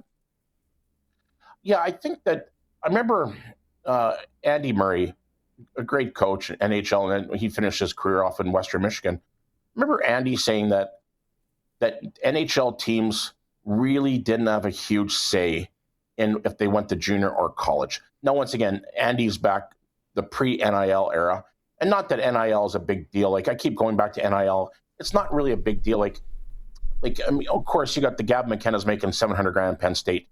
and I don't know what McQueen's making, by the way. I've heard numbers of 80,000, but still, we're not talking about like that Underwood guy who's a quarterback for Michigan making $11 million. But going back to your question, I don't think the NHL teams have a lot to say, hey, should you be playing for the Regina Pats or should you be playing for University of Maine? I think the NHL teams in the day want the best development. Now, is the best development playing a 33, 34, 35 game schedule or playing a 70 game schedule? It's really hard to say. Like I always tell players, you're better have to play games than practice, and especially when you're a young developing guy. Now, if you're a guy like McKenna, obviously he's going to be a top 3 draft pick or top 2 draft pick, whatever it is. He doesn't really have to worry about practicing, but other guys that aren't on his level, which is 99.99% of the world, they have to worry about playing games. Okay, Darryl, we're up against the clock here, but we'll have to get you on here in the coming weeks. Go find an ice bath or a hot tub and get your stuff all figured out there. Get back on it. Maybe go weeks without playing, not years. How about that? Hey, by the way, my buddy Jody Belos from Calgary says that Eric Francis played in the CFL. What? Is that true? He kicked. It's a whole story. We've talked about it a number of times. He went to training camp here because he was a soccer guy and he snuck into the Hamilton Tiger Cats and he wanted to write about it. It's actually a really cool story. Darryl, thanks for doing this. Appreciate you. Thanks again. Right on. There he is. Advisor Darryl Wolski. Join us here in the cage. We're going to go to a quick break and we'll come back with the ticker. It's the Sports Cage. Sounds like all games are going. The SJ Melforts at Estevan, Weyburn and Melville, Nipawin hosting Yorkton, Battleford traveling to Warman and Kindersley's in Larange. Western Hockey League, Swift Current, Saskatchewan teams at the Blades, Prince Albert's in Lethbridge, and Moose Jaw continues their U.S. swing in Seattle. Prairie Junior Hockey League, Regina Capitals hosting the Pilot Butte Storm. Assiniboia is in Moosomin at 8 p.m. Canada West Curling Championships ongoing in Edmonton. University of Regina Cougar women's team skipped by Chloe Johnston. And the men, Carter Williamson, playing tonight again. All the details will be at SportsCage.com. That's for the local hockey shop in Regina and Moose Jaw, home of the price match guarantee. Extreme Hockey and Sport. If you're into local and you want to shop local, they support local extreme hockey and sport. All right, an hour in the books. We're going to the last one. Sean McEwan. How was the test run? I think it went okay. I had some of my dorky NCAA questions that I wanted to ask, so I'm glad I got to ask those because that's the stuff I read about all the time. Let's do this again. Thanks for doing this. Yeah, sure. Anytime. You hear him on the Wolf. If you're in the Calgary and Red Deer area, you hear him on X. Sean McEwan was joining us. One more hour left. We're going to come back. We are going to hear from Theron Fleury. It's the Sports Cage, streaming at sportscage.com. One more hour in the books here. Taking you into the weekend, Colson and I on the Sports Cage, like he said, for Nelson Holmes. See the text messages on the Prairie Land Rentals text line scattering. A lot of people giving shout outs to people that had to work outside last night and this morning. Good job. Colson just handed me a sheet of paper that says we have 2 more tickets for tomorrow night's Pats game. You want to go watch the Pats in Victoria? 6 p.m. puck drop. Note that puck drop at the Brandt Center. 936-6262. Caller number 3. If you haven't won anything in the last 30 days on CKRM, you need an email address. Yep, I need your email. Patriots, we're still the official station of the Patriots in Regina until Sunday, and then next week we'll see what happens. I just saw the NFL live panel. They all picked the Texans, and it was one of the ones where they all picked beforehand and then reveal at the same time, and they all just went, "Uh-oh. This ain't gonna be good." It's gonna be easy. People that have messaged in chirping me, thank you for that. People that have messaged in saying they love my Doug Flutie Patriots jersey. That's right, you got it right. We're gonna hear from Theo Fleury in a bit, talking about the Olympics coming up and his experience and fun chat we had with him on the Monday Nooner. But let's talk some CFL. We talked about this to tee up the show. Winter meetings wrapped up in Calgary. A lot happened there. Our GM did a good job last year. Did an outstanding job. Can't see it being easy. We want to run it back. There's some juggling going on with signing players. Here was J.O. on, does the approach to re-signing players change after winning the Grey Cup? Just for the fact, we had a long, a lot of all-star players, a lot of players that played well, which led to the success of our team. So anytime that happens, it becomes difficult to get all your guys back. And so I don't think that the job changes. I just think the expectations are a little bit higher, which is understandable. I mean, we just came off a great season and won a championship, so you're going to deal with that. And so it's really just our job to kind of manage through that, try to navigate which guys to bring back and who we can offer and how much we can offer. Because I said before, when you have success and you have players that have done a really nice job for you, that they're going to ask for pay raises, and just part of the job. We have constant conversations probably on a daily basis of what we're doing with the roster and where we're seeing guys fit in. So doesn't really change. It's just different numbers and more of managing the pieces. That would make a lot of sense. Again, I think it's a very difficult position to be in. Not only you're juggling budgets and salary caps and how much do you want to go over and how much do you want to push it, you're also dealing with players that want to get paid for sure. And we think it. I think we'd love to think it that Sasky is a destination, great facility, the best fans. Manitoba, I know that you want to debate that. We can. But it's a spot to play. Quarterback position, we have Trevor Harris locked up. Got our boy Tommy Stevens locked up. I think a lot of us are curious now on, is Jake Mayer coming back? What's up with Cone? We don't know. O'Day answered the question on the backup quarterback position. Yeah, fair question. I'd say it's a good question to ask, and I think it's more comes down to a little bit of, with what Jake wants to do. Is he comfortable, coming back, being in the same situation he was before?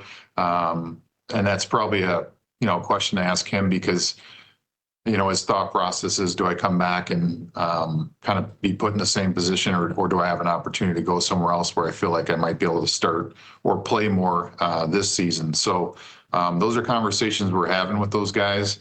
As far as Jack, we'd love to have him back too. I think he's in a situation where, he wants to grow from where he was the last two seasons. So, he wants to have an opportunity to be the number two. So those are conversations we have. I think some of it comes down to Jake, and then from there, conversations with Jack, because he's looking for an opportunity to be a number two, and Jake's looking for an opportunity to try to play. So it's a good question.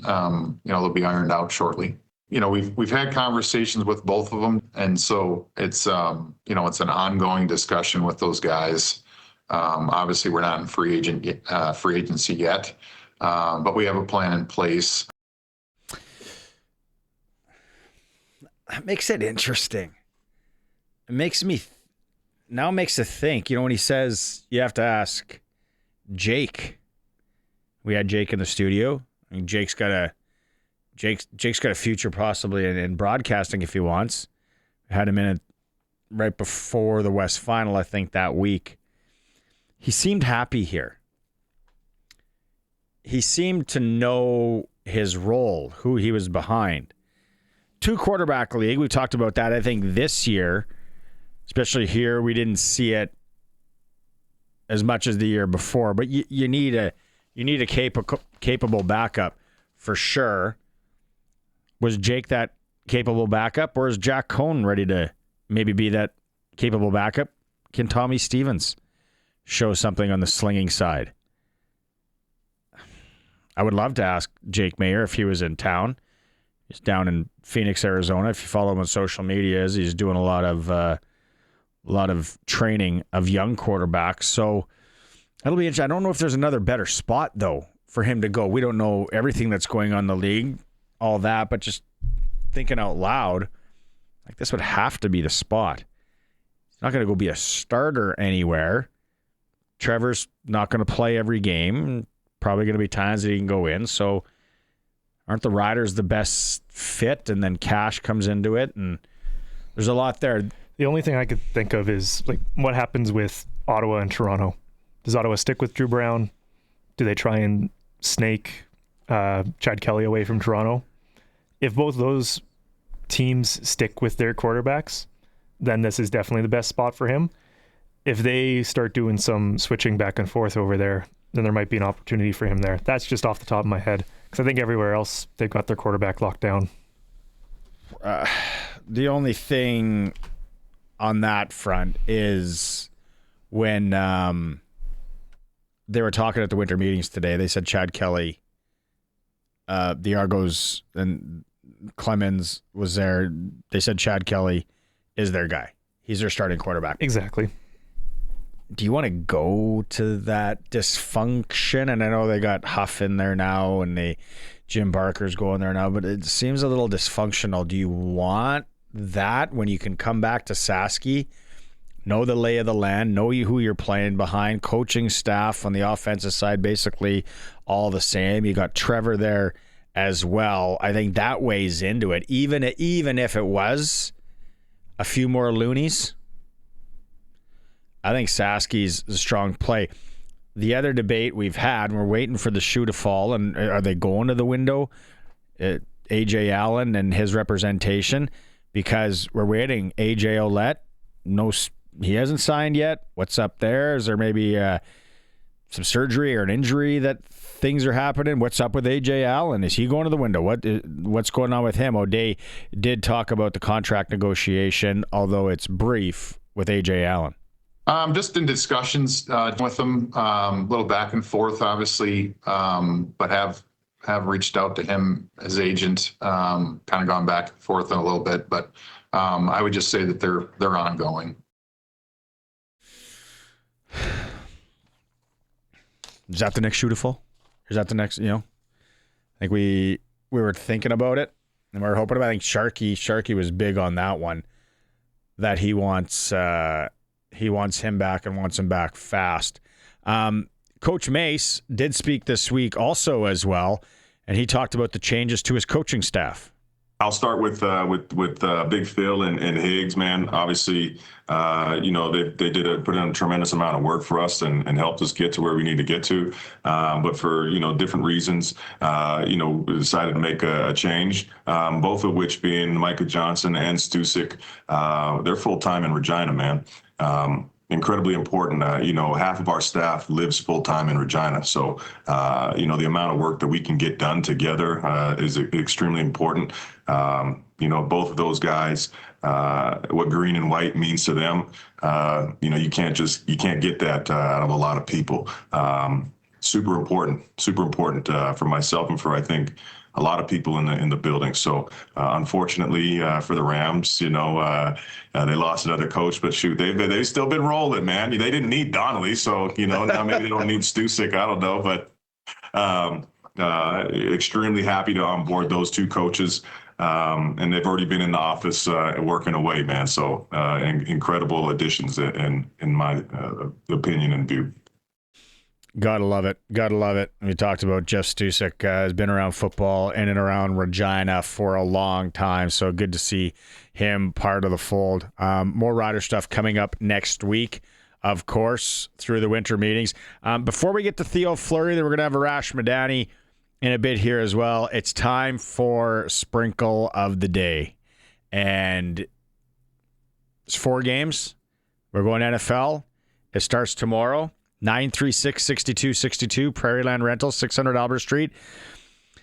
I know a few of you like to message in yours. I think it's yesterday or was it today that James sent in the ties he's taking. Also, Claude sent in a couple of the picks that he has.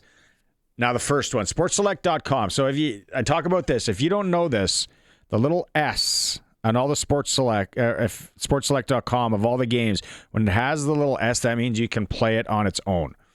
You don't have to parlay it. You don't have to put another game with it, so you can pick it on your own. So if you want to pick each NFL game tomorrow on their own, whether it's the pro line, the point spread, or the over-under, go nuts. It's all on you. The first one tomorrow.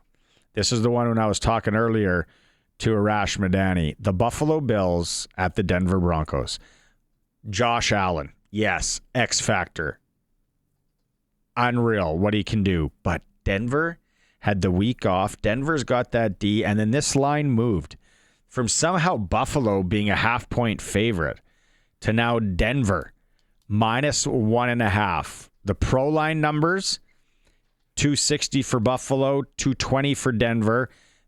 If you're taking the win, you got to win by more than 3. So you could take the tie at 295. This one all day long. And I'll write my column on Monday. If I'm wrong, I'll eat it for sure. Denver covering -1.5. The other game tomorrow, and I get the heebie-jeebies on this one. I don't even know if I want to play it, to be honest with you. San Fran at Seattle. San Fran banged up, patchwork team for the most part, but you got Purdy and you got Shanahan and how they looked in Philly last week. McCaffrey. But Seattle's good. And Seattle's a lot of experts picked to go to the Super Bowl. Seattle 7 points. The 7-point favorite if you want to play the point spread. Money line if you want to take Seattle to cover or to win more than 3, 148. San Fran 420 and San Fran to cover. I don't know. I'm staying away from this one. I don't know. The over-under's 40, 45.5. Another one I'm not touching. All right, Sunday. Let's go, Pats. Not confident. Houston's good. Houston was the team that worried me.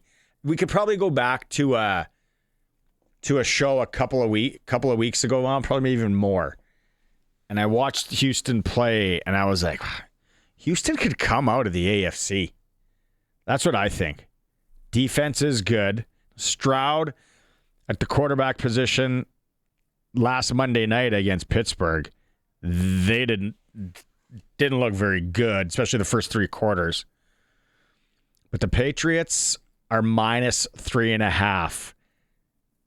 The pro line Patriots, so if they'd have to win by 4 there as well, 185. So it's the same thing. You might as well take them on the spread or take them on the pro line, 185 on both. The tie, if you think it's going to be a 3-point game or under, 320.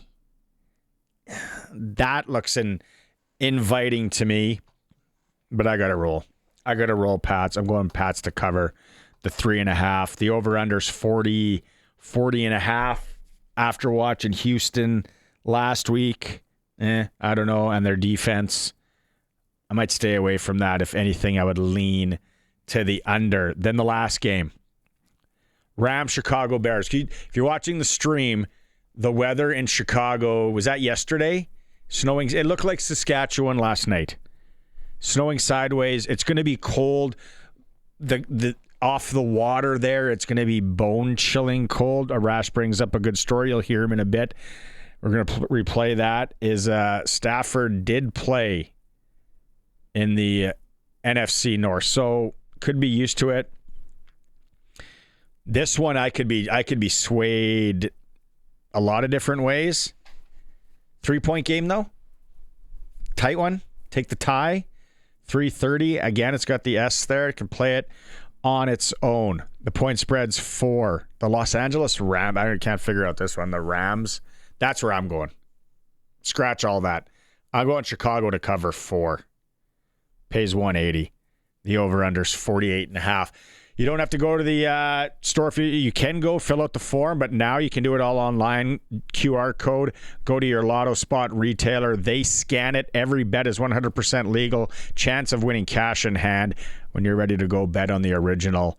Sports Select must be 18 plus to play and play responsibly. Break time. It's a Sports Cage. We will be back in a moment. Don't forget Theo Fleury's coming up and still Arash Madani.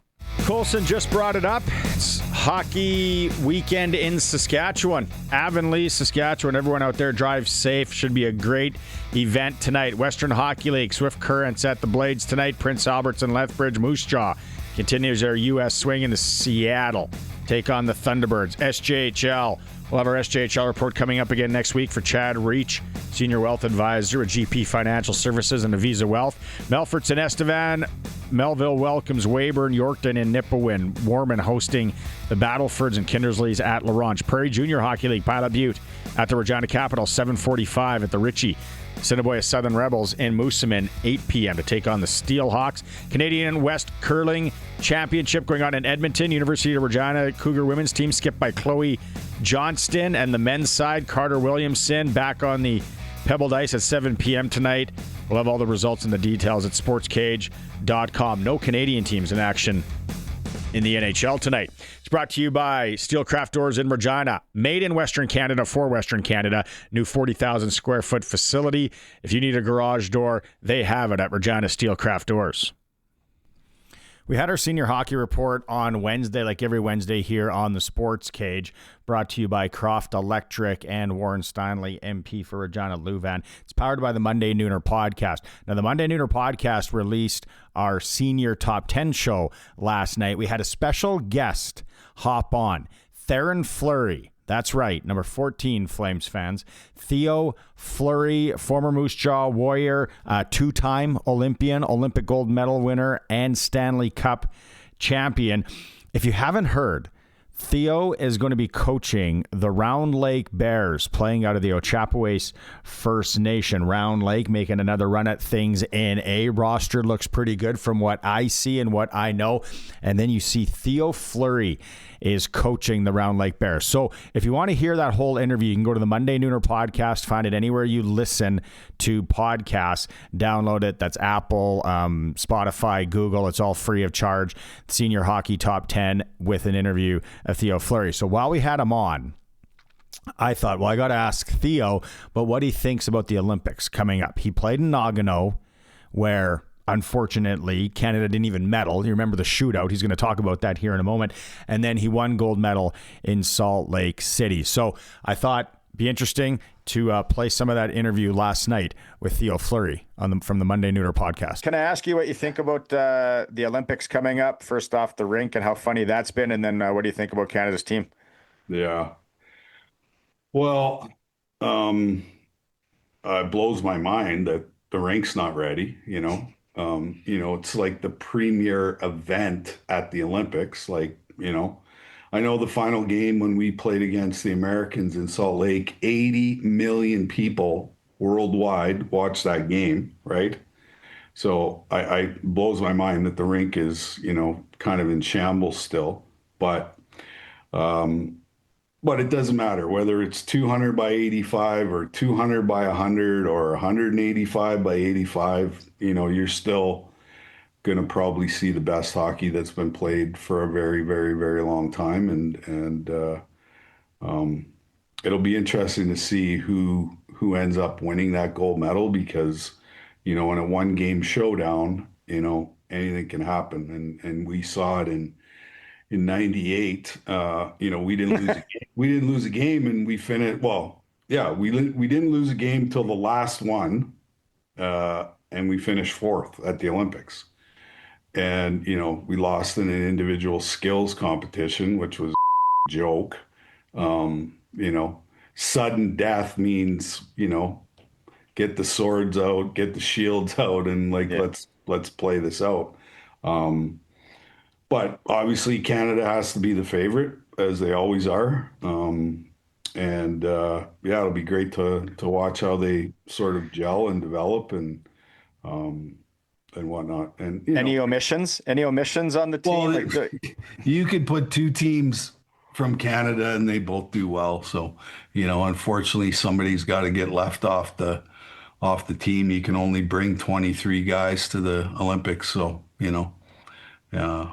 in both Olympics I played, I was like on the fourth line. I had my pom-poms out and I was cheering on the guys and playing 4 minutes a period. And, it was amazing to be a part of it, even though, I wasn't playing a lot, Theo did play, like I said, in two.